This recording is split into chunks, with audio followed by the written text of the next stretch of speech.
Hello students, welcome to our history class. I am Miss Annie Itur and today we are going to learn chapter number 10, Ancient India Cultural Part 1. So this chapter is little different. In this chapter we will learn about culture, religion, science, language, education and arts. Other lessons were different because in that we learned India and in India different regions which all kingdoms and emperors had ruled and till where they had ruled, all that we have learned in our previous chapter.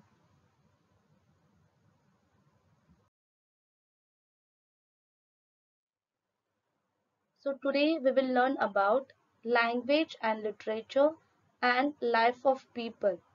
So in ancient time, how was the life of people, what all occupations they were doing, and all that we will learn today. So now let's get started with the lesson.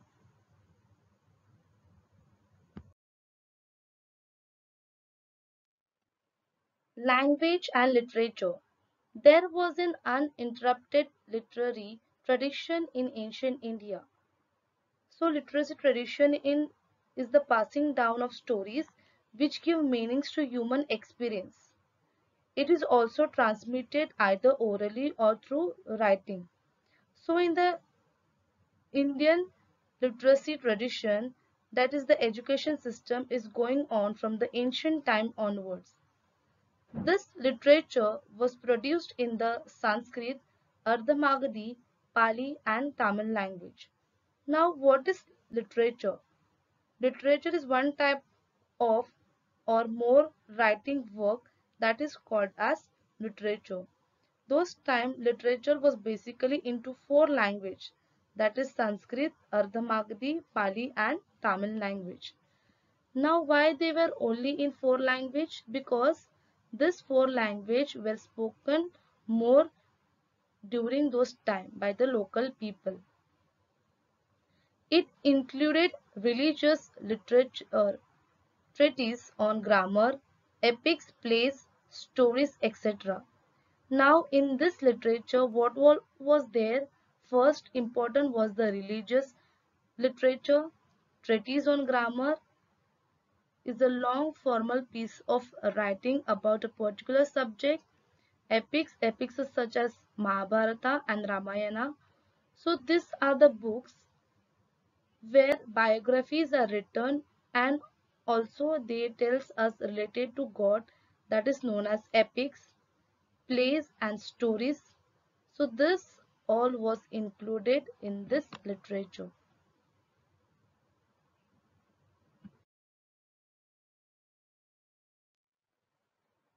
Sangam literature. Sangam means a gathering of learned men. So Sangam is the Hindi word and it is known as the gathering of learned men. In this, who is having the knowledge, or you can say the knowledgeable person who has spread his knowledge, all that knowledge is collected and so this literature compiled in such gathering is known as the Sangam literature. It is the most ancient literature which was written in Tamil. And the two main important part of this literature is Silipodikaram and Manimikhalai. These are the two of its well-known epics. From Sangam literature, we learn about the political and social life in the South India during this period.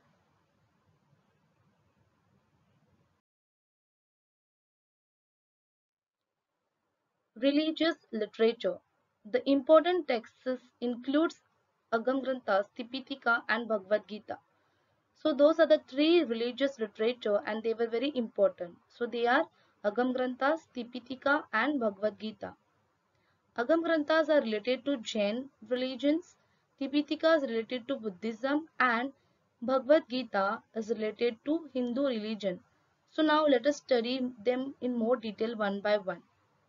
So first, the Jain Agam Granthas are written in the Prakrit languages of Ardhamagadi, Shauryasini and Maharashtra. The Agam Granthas are a collection of teachings of Vardhaman Mahavir. So Vardhaman Mahavir is the founder of Jain religion and all his teaching is written in Agam Granthas. Literary works like Mahapuranas, biographies, stories, etc. are available in Aplam Ramsha language. So the Puranas, biographies, stories, all this was written in Aplam Ramsha language, which was also a type of Prakrit language. Siddhasen Divakar wrote Samyasutta, a work in Prakrit or jurisprudences. So the Siddhakan Divakar was a writer and he had written one book known as Samyasutta, which was in a Prakrit language. And Samyasutta was about jurisprudency system, which was about the how people should get justice. Vimla Suri had told the story of Rama in Pomacharya, a poetic work in Prakrit. So Vimla Suri is the second writer and he had written book that is the Pomacharya. In that book he told the story of Rama, all the story of about the story, and this story was all about his life, and he had written everything in the poetic work in the Prakrit language. Hari Bhadrasuri, Samre Chachakaha and Udyant Suris, Kuval, Kuval Yamal Kaha are the well-known works. So the Bhadra Suris is a writer and he had written Samya Chacha Kaha and Udyant Puri, and it was he had also written one another book known as the Kuval, Kuval Yamal Kaha, and all these works are very important work and a very well-known work.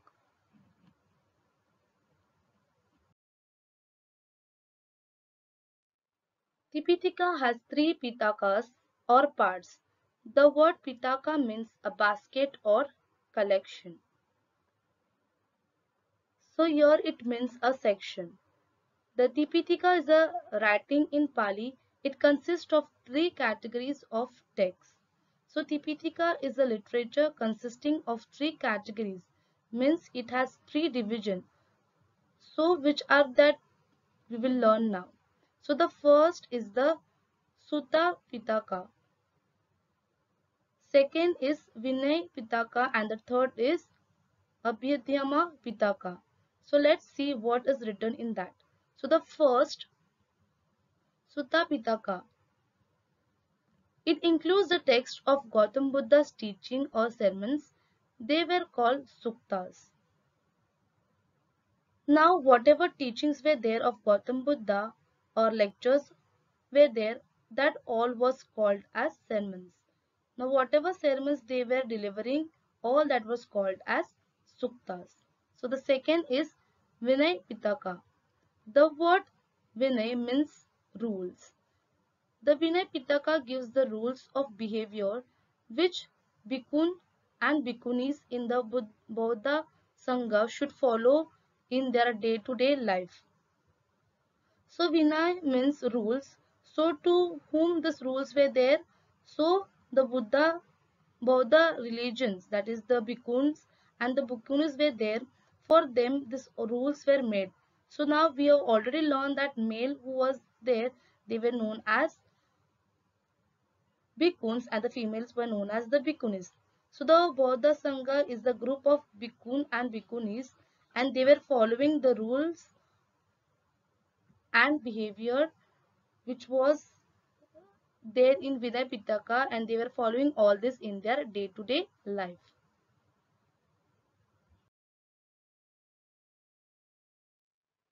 Third is Abhidhyama Pitaka. In this, Buddhist documentary has been explained. At a text titled Athakatha, this Arthakatha, which explains the Pitakas, is well known. So one text is there, this is Arthakatha, which also means Arthakatha. It is explaining Pitakas very well and it is very famous. In Arthakatha about political and economic is written. Well learned women compose gathas, narratives about their own experiences. There has been compiled in the three gatha, they are in the Pali language. So three gatha is now the new literature, and this is the about the learned women who were having knowledge, and they were writing about their biographies and their explaining experiences, and with this they had formed three gathas. Now three gathas was written in the Pali language. The Bhagavad Gita, which is scattered text of Hindu, is a part of Mahabharata. The Bhagavad Gita tells us that each one of us should do our duty without expecting rewards. So it tells us that we should do our work without worrying about the reward. It also says that the path of devotion to God is open to all. So the path of devotion is a series of practice that helps us cultivate courage, love, loyalty, or enthusiasm for a person, or you can say sacrificing yourself to God.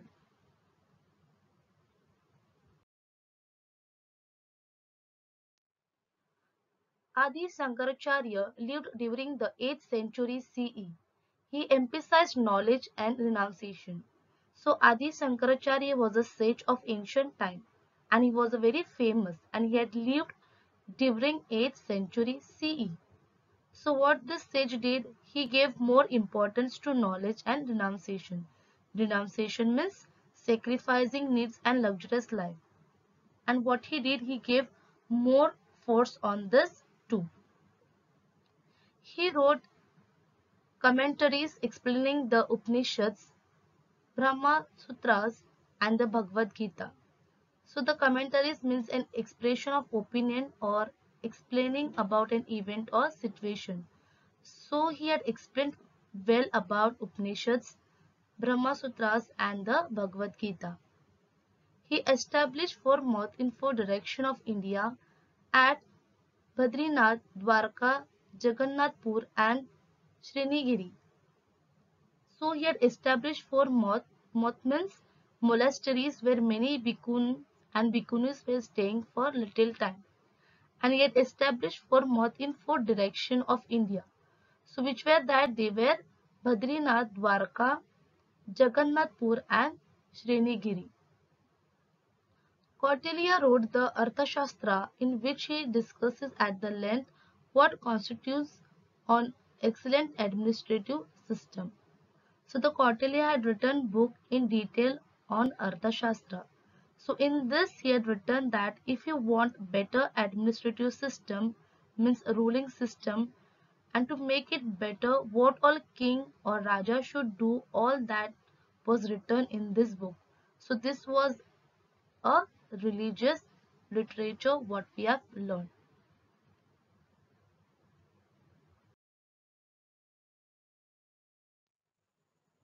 Treatises on grammar. Ashtadhyayi, written by the grammarian Panini, is considered to be the standard work on Sanskrit grammar. Those time on Sanskrit grammar, many things were written. Like that, only one book was there, Ashtadhyayi, and who has written that? That was written by Panini sage. And this everything was written in Sanskrit grammar. Patanjali wrote Mahavamshay. So Patanjali was also a sage, and he had wrote Mahavamshay. So to explain the principle of Panini's Ashtadhyayi more in detail, he had written Mahavamshay. It explains the principle given in Panini's Ashtadhyayi.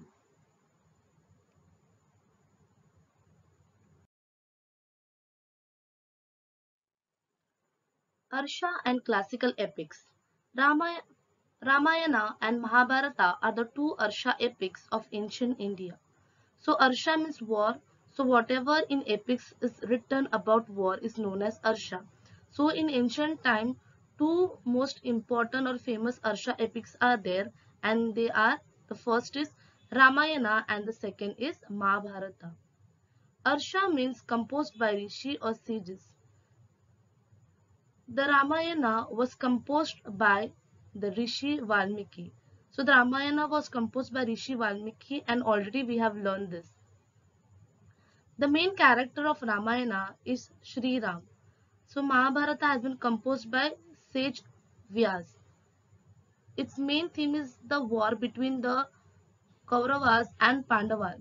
So between these two there was a huge war. So about this it is written in Mahabharata. It also tells us about the life of Lord Krishna. The Mahabharata provides a comprehensive picture of the various human sentiments and emotions and their consequences. So Mahabharata's most important part is that it tells us about the human sentiments and emotion, that is about their feelings and emotions and what all their consequences are there, that all Mahabharata provides us.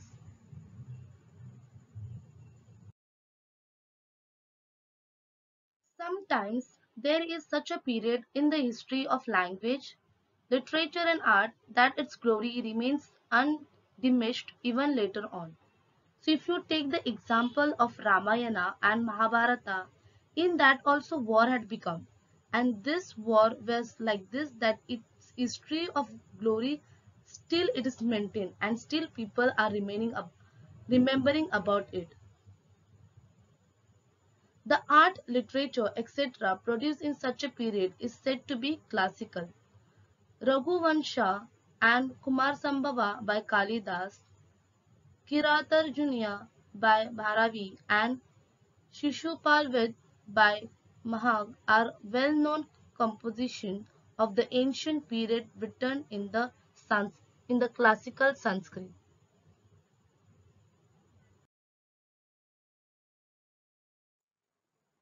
Theatre. India has an ancient tradition of telling a story through songs, music and dance. So this is the most important part of India, that when we are listening song and music or interested in dance, so what we do, we convert them into story. So by that it becomes more interesting. Those arts have been discussed in a great detail in the Natya Shastra by Bharat Muni. So Bharat Muni is also a sage, and he had written one writing in that he had discussed about how story can become more interesting, and that is in Natya Shastra. When those arts are presented with supporting dialogues, they are known as theatre. Among the ancient Sanskrit plays, Swapna Vansaduta by Bhasa, then Abhijanasak Kuntal by Kalidas, etc. are famous.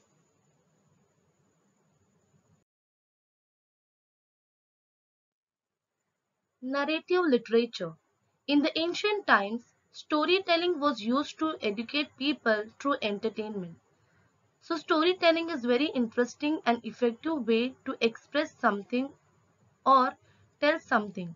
So in ancient time, teachers were explaining something in story so that other people will understand it more better. Gunatiya's Bruhat Katha, written in a language called Paisachi, is well known.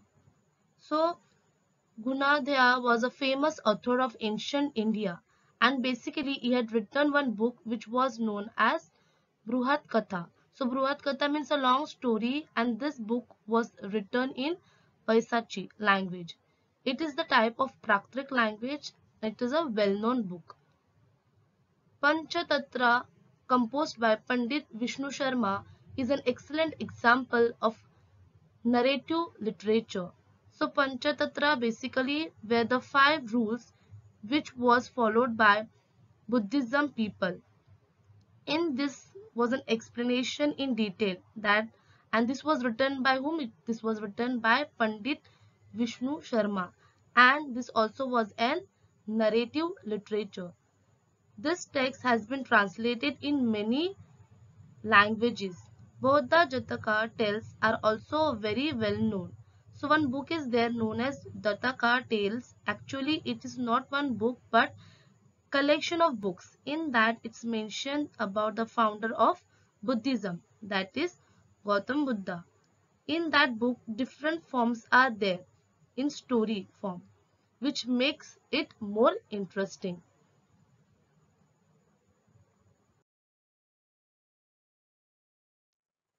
Life of the people. The literature of ancient India sheds light on the way of life of the common people of the time.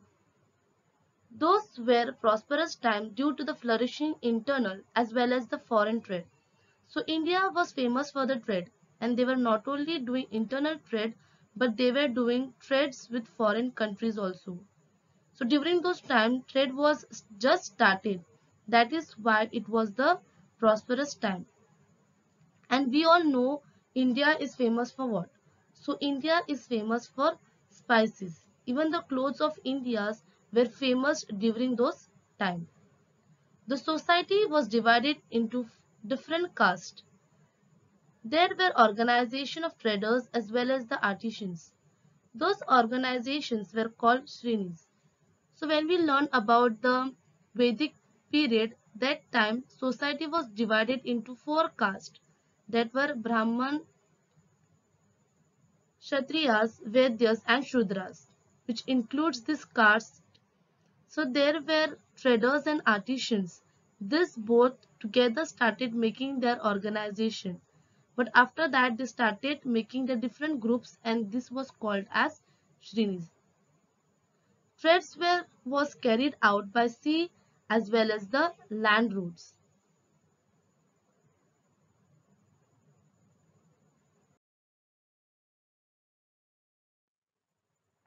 Indian goods like fine textiles, ivory, precious stones, spices, beautifully made earthen potteries were in great demand in foreign countries. So there was the famous Indian goods which were in demand in foreign countries. And which are those goods? They were fine textiles, ivory, precious stones, spices, beautifully made earthen potteries. So these were all in great demand in the foreign countries. The main crops were rice, wheat, barley and lentil, Mysore. The diet of the people included food items made from those beside meat, fish, milk, ghee and fruits. The people mostly wore cotton garments, though silk and woolen garments were also worn. So people mainly were wearing cotton garments. With cotton, they were wearing silk and woolen garments, and they were popular clothes. So silk and woolen garments were very expensive. So local people were not wearing that more. Means they were not wearing more this garment. But the prosperous people like Raja, Maharaja, they were wearing this garment more. Their clothes resemble today's dhoti, Uprari, Mundasi, saris, etc. The concept of teaching clothes was introduced in India during the Kushana period. So, during the time of Kushana, there was it was the first time that stitching of clothes got introduced. So, this all was about the life of the people in the ancient India. So, students, I stop here with my explanation. Remaining part we will continue in our next video.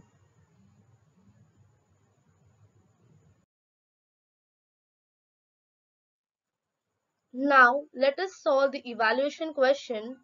Our first question, filling the blanks. First, the Bhagavad Gita, a scattered text of the Hindus, is a part of dash. Answer is Mahabharata. Second, Natya Shastra was written by dash. Answer is Bharat Muni. Third, Sushruta has given the information about dash in his treatise. Answer is surgery. Now, question number 2. Answer the following questions in one sentence. First, which type of literature were composed in ancient India? Answer is, in ancient India, literary works were composed on religious texts and Commentaries on grammar, epics, drama, stories, biographies, medicines, etc.